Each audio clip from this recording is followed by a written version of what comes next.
Got another one.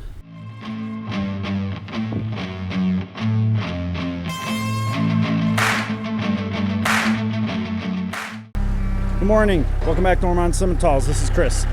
So it's a good thing my camera is waterproof because apparently I left it outside last night and it rained, of course, again.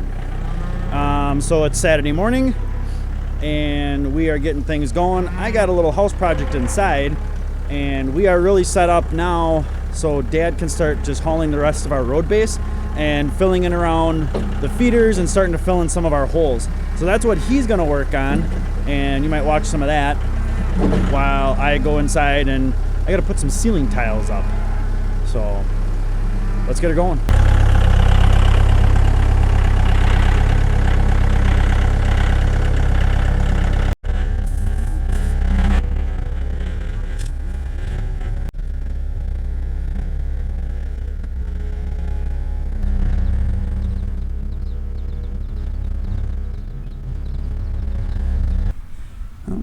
Looky, looky.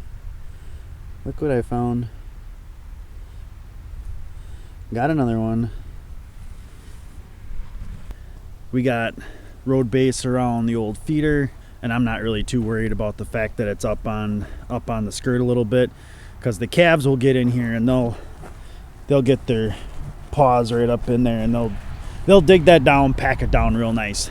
I didn't show yesterday. We got the skirt on the bottom, so this is some of that pine lumber. I think I might have shown some of the piles over there that we made a couple of years ago. We had a whole nother project lined up for that, but that's a really good use for it. We don't care if it rots out in a couple of years and things like that, but we got the skirt on, which is what we wanted. Works out really nice with these feeders because it ended up same thing we did over here with these. There was a metal skirt on there. We cut it off. The bottom of the frame was kind of rotted out, so we cut that off, but then we added the skirt, a wood skirt on the bottom, and that's worked just fine. So we decided we were going to do the same thing over here.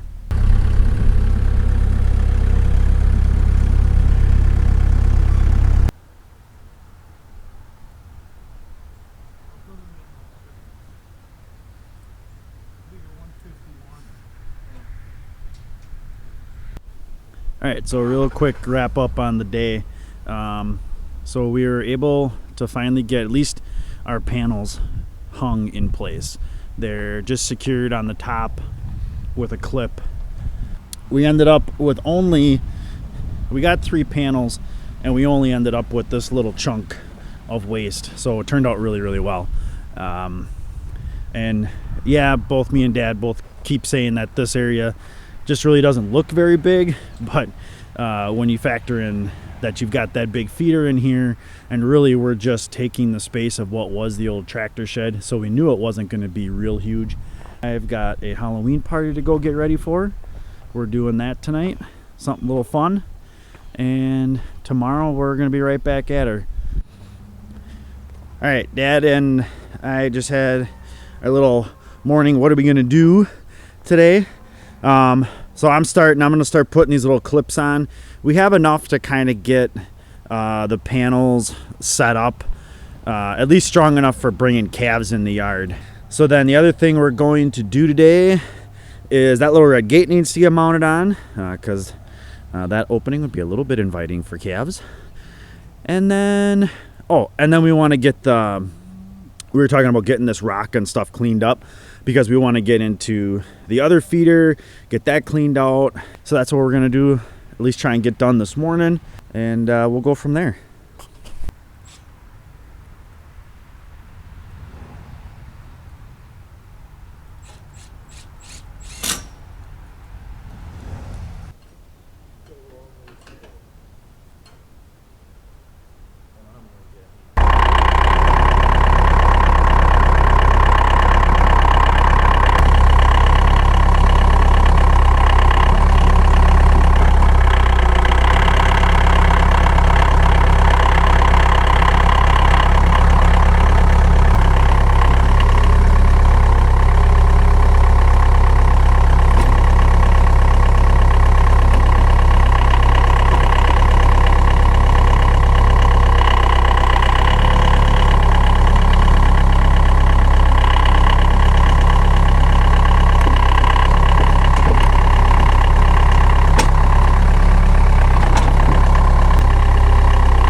So we got this gate hung. This is a 6-foot gate.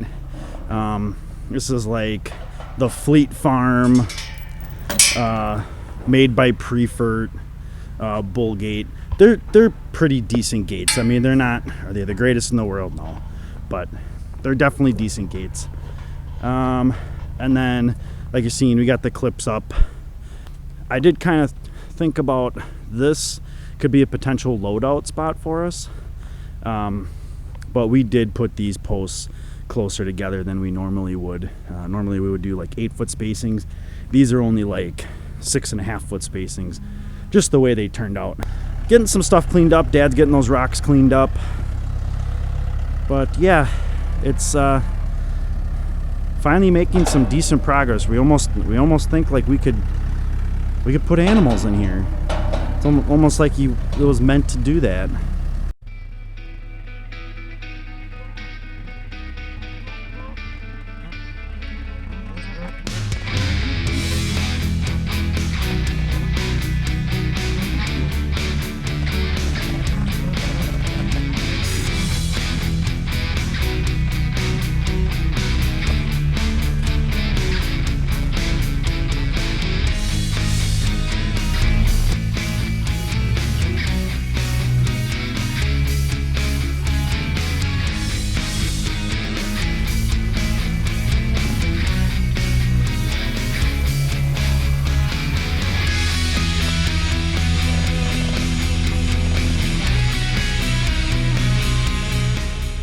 So Dad and I just had a little conversation. We just made the call that we're not going to sort tonight. We're going to sort tomorrow when I get home from work. But that means everything is done. It's all bedded, all fed. Dad's out hauling a bale right now. I'm going to go throw some mineral in the feeder.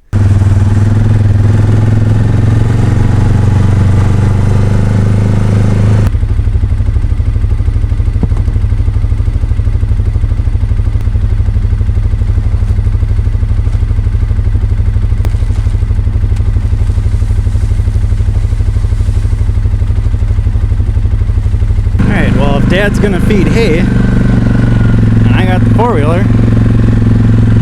We're gonna look at calves. Oh, I like cows. So I had mentioned a couple videos ago, or I was getting all their info put into ASA, the American Simmental Association, which I did do that. I submitted that.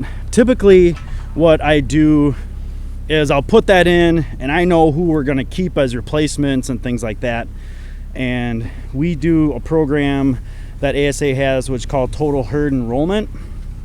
And what that is that you report the production of your cow, and it's super basic as far as like what they want for that. And maybe I've been thinking about doing a video on that, because I know a lot of people that I'll talk to, they'll be like, well, I send my registration papers in and they fill all that stuff out and then they send them in by mail, or some people even do it over the phone. And like, I do it all online, and it's actually pretty easy. But I've got all that info submitted, nothing registered yet, and I've got my tissue samples and applicator is on order through the Simmental Association, so that's in the mail. Should show up tomorrow, I think. And then when we run these guys through, I've got those like 5 or 6 animals that I want to do. I want to do some DNA testing on. I want to do a couple of our bulls, especially since they're out of Bruno, and we've never had a full blood bull. I would like a little bit more data to back up the EPDs. I mean, Bruno's EPDs, full blood wise, aren't bad at all. And I know EPDs are just one piece of the puzzle. Performance is still another piece of the puzzle. And of course, between 2 animals, it always takes 2 to tango. So you've got all the info and data from the cow itself. So getting that DNA testing kind of just gets me a little bit closer to, if we sell a bull to somebody, they can feel a little bit better about the animal they're getting and the info they're looking at, as far as like, hey, his birthday weight was this, and is he going to be performance, is he going to be calving ease, is he going to be this or that? So I want to get that. Plus, I also want to get things like diluter and the Bravo Bull. I want to get parent verified, only because he was like 11 days late, and I know the last time we AI'd Joey, his mom, then we waited a few days and put her back out. So I just want to double check that she is a Bravo Bull, or that he is a Bravo Bull, and not an early Bruno Bull. Either way, he's a nice bull calf. I just want to get that verified. So, hey, hope you like the videos. Hope you're subscribing. Send along any comments you got, and thanks for coming along.